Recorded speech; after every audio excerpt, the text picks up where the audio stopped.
Hey guys, Dwindling Elves here, and I've got some good news. I have a new microphone, so the sound quality in all my future reports should be a lot better.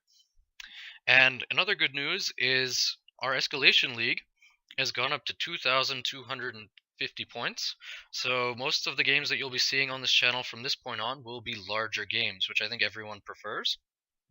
So this is game 8, and it's against a Tomb King player that I had played previously in this league. So for my magic, I have the Lore Master of Hoeth, and I just go with all the signature spells, obviously, and then I have a level 1 Dragon Mage, and I just keep Flaming Sword of Ruin. I don't switch to Fireball. I actually like Flaming Sword of Ruin, especially with the +3 to cast on him, so he's going to get +4 to cast, so I need 2 dice to get +1 to wound, which I think is a pretty solid spell.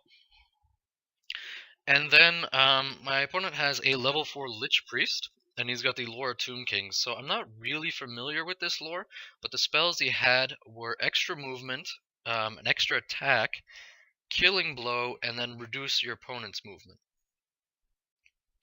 So here's the deployment. On his left, in the top left, he's got the Casket of Souls, and behind it is some Chimerian quicksand. So this is dangerous terrain, but I think you fail on a 1 or a 2, and if a monster fails it on a 1 or a 2, they sink into the quicksand, so they die immediately. So instead of taking 1 wound, you lose all your wounds and you're gone. So that is a bit of a concern. So then he's got a War Sphinx, a block of 50 Spearmen, and in there he's got a Tomb Prince. So those guys are weapon skill 5, and the Tomb Prince has a great weapon, and I think he had a 4-up ward or something. Yeah, he had Armor of Destiny. And then behind him, it's hard to distinguish between the two, but he's got a bunker of skeleton archers, and in there he's got his level 4 Hierophant. Then next to his big block are 3 chariots, and behind them are 20 Tomb Guard with hand weapon shield, and in there he's got a Tomb King, so those guys have weapon skill 6. And then he's got the Necro Sphinx, so the heroic killing blow of my monsters. So I was a little bit worried about that, but luckily my list has more drops, so I was able to get all my big guys away from his monster killing guy. So here's my deployment. I've got an Eagle on the left, then I've got my Dragon Mage, then I have a Flamespire Phoenix. So this is actually a conversion. I got the idea from Kieran Dunlevy. He has his own channel, and he did a really good job converting a Griffin into a Flamespire Phoenix with the additional bits from the Phoenix kit. So I tried that as well, but obviously mine isn't complete, and there's still a lot of green stuffing to do. Then I have a Frostheart Phoenix, a unit of 12 Silver Helms. They're actually further back, but they wouldn't balance on the hill. And in there I've got my BSB with the Charm Shield and the Dawnstone and a Lance, so he's got a 2-up rollable armor save. Next to them, I've got 25 Light Lions with my Lore Master in there, and they've got Banner Musician.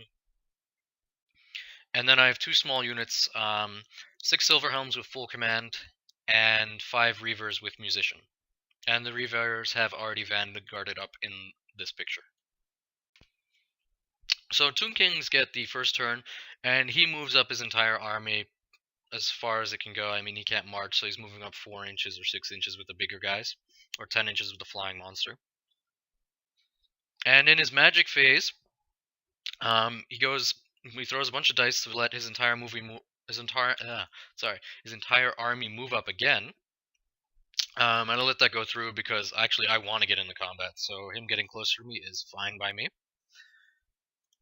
And then he gets Irresistible Force with the casket, so I'm unable to dispel that. And he puts 1 wound on my Frostheart Phoenix, and he chooses to bounce the spell onto the knights instead of my other monsters, which I felt very fortunate for. Because taking d6 wounds or whatever, how many wounds it is on a monster is a lot worse than on a unit of knights. So he kills 1 Silver Helm, and then it bounces to the White Lions and kills 6 of them, and then it bounces to the other Silver Helms and kills 3 of them, and then the spell stops. So wow, Casket of Souls is doing a lot of damage right off the bat. But again, I feel super lucky that it didn't go the other way, because the way I rolled, I probably could have lost my Dragon Mage and my other Phoenix if I had rolled these results for those guys. I mean, I'm taking 3 6 wounds, like, yeah. Could have been worse. So High Elves turn 1. I charge my Silver Helms into his War Sphinx, and I also charge the Frostheart Phoenix into there as well, because then he's Strength 4, so that'll be minus. So instead of wounding me on 2s, he's going to be wounding me on 3s, so that's nice. I send the Eagle up. I don't have much to do with him yet. The Frostheart Phoenix is covering the flank, and he's leaving his options open. And I'm sending the Dragon Mage after the Casket of Souls. I want to get rid of that thing as quickly as possible. My white lines just shuffle 5 inches towards the center of the board. They want to get as far away as possible from those chariots and the Necro Sphinx. And then my Reavers go up past his Necro Sphinx and my 3 Silver Helms as well. I'm using these guys as distraction units. So in the magic phase, I am able to get Wissen's Wild Form off on the Silver Helms. Now, it doesn't really help wounding him, but it's instead of wounding me on 2s, with the Phoenix and the Wild Form up, he's only wounding me on 4s, so that should help a lot. And the Wild Form, if I break him and overrun into a Skeleton Horde, the Wild Form again will help me a lot. So I'm really liking that spell. And that's what happens. So we each do 1 wound to each other. Or sorry, no, he doesn't do any wounds to me. I do 1 wound to him, and with all the static combat res, he ends up crumbling, and I get a free charge into his Skeleton Horde, which I'm loving because I've got the Wild Form up. Next turn, I can also charge the Phoenix in. So I'll be, toughness 3 or 4, and he'll be strength 2. I've got a 2-up armor save. This is like a matchup that I really, really wanted.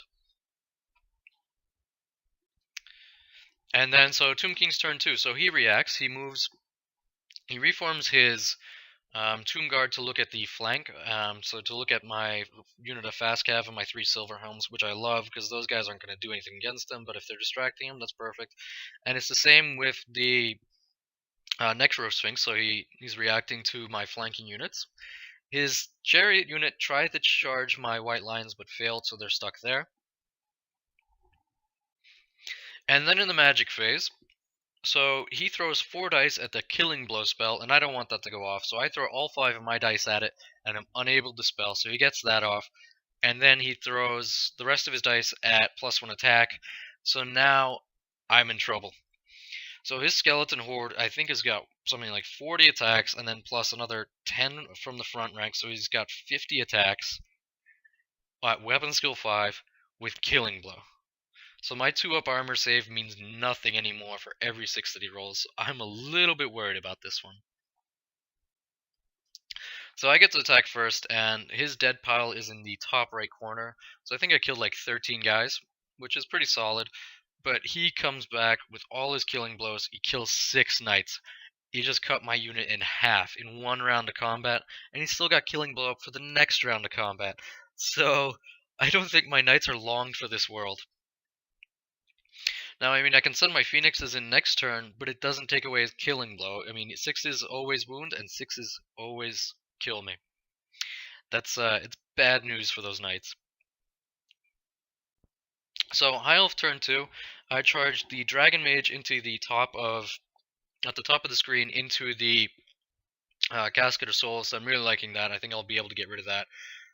Then I charge both of my Phoenixes into his Skeleton Horde, and I'm really liking that as well. I mean, I'll get a couple of extra attacks. He'll be -1 strength. He'll be always strikes last. So with the Thunder Stomps, I should be able to grind through that unit. And even if I lose all my knights, it's still a favorable combat for me. Then on top of the screen, I move my Fast Cav around his Tomb Guard, and they're threatening the rear of his Hierophant's bunker. So I'm hopefully gonna get those guys in there next turn. And my White Lions had a relatively long charge. I think I needed an 8. Yeah, I needed an 8 to get into those chariots, but I fail it. And I leave those, my unit of 3 Silver Helms, I leave them as they are. Essentially, I want to try to bait his Necro Sphinx into that unit, so to take him out of the game, that Knight unit, they're not going to kill anything with 3 guys left, and they're like worth 150 points. I'd gladly sacrifice that to try to bait his big monster out of the game. So my magic phase was a bust, but we go straight to combat right after, and the dragon makes short work of the Casket of Souls, which is nice. And then this is a picture before combat. So he's still got plenty of guys. And after combat, I completely like whiffed my attacks. It looks like I killed 3 or 4 guys maybe, and he killing blows off 4 of my guys. Luckily my BSB hasn't been killing blowed yet, and my champion survives. And I completely whiffed my thunderstorms, like nothing happened there. And I think I might win by like 1. Or either way it's a push and we both stick. And that's what it looks like after the reform. So all I've got left is my BSP, my champion. But I make sure that when I reform, that my BSB is not touching his Tomb Prince. I do not want to get Great Weapon Killing Blow. So Tomb King's turn 3. He makes the easy charge into my white lions. I'm not too worried about that. I know I'm going to lose a bunch of guys from the impact hits, but I should be able to kill most of the chariots back. And even if I lose, I'll be stubborn.